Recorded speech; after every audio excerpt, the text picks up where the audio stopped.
I'm Mary Beth McAndrews from Dread Central. How are you? How are you?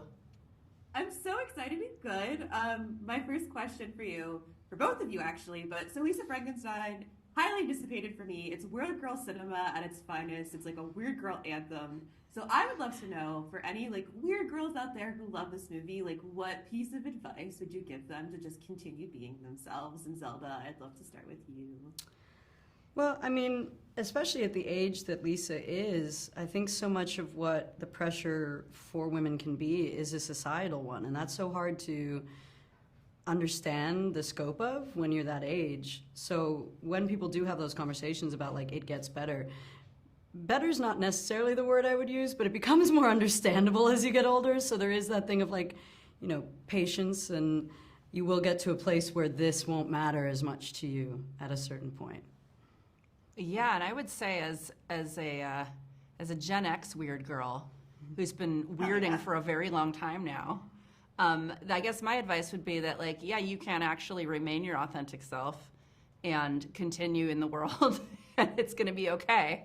Because I've certainly had a lot of temptation in my life to, I guess maybe conform a little bit more, but ultimately I didn't have to.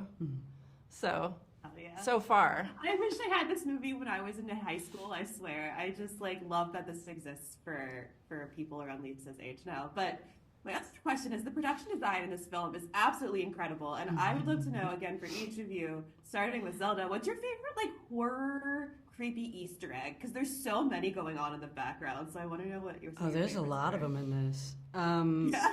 We were talking earlier that there's a John Waters one that's in there that's kind of hidden that people have been spotting on and off. But for me, the thing that was the most horrifying, which I love because it was on the page, was the description of Janet's house, which I'm one of those that being in a space where you don't feel comfortable is quite horror for me.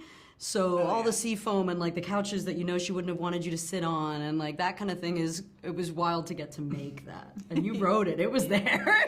Yeah, and I think maybe some of that was a little referential to like maybe Edward Scissorhands, where it's like that pastel suburbia is so scary. Yeah, that 60s by 80s.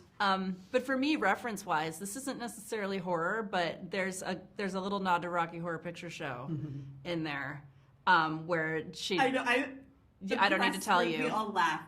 Yeah, but I'm glad, and that was like I'm delighted that survived because we love Rocky Horror. I was never getting rid of that. That one made me laugh too hard. So how did you find that house really quick? Did you find that house or did you build that house that looks like Edward Scissorhands' Barbie dream house? The exterior is actually this lovely family that lives there who were so sweet to us.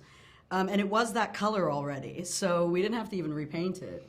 The interior is a stage, so that's where we got to be really creative. And between what she'd written and what Mark Worthington and I settled on and found, a lot of eBaying like random lights and things was wonderful. We really got to fill up what the outside looked like on the inside. Yeah. Fiber optics everywhere. Thank you both so much. I love this movie and I'm so excited. Thank you. To see it. Nice to meet you. I love your The Thing poster.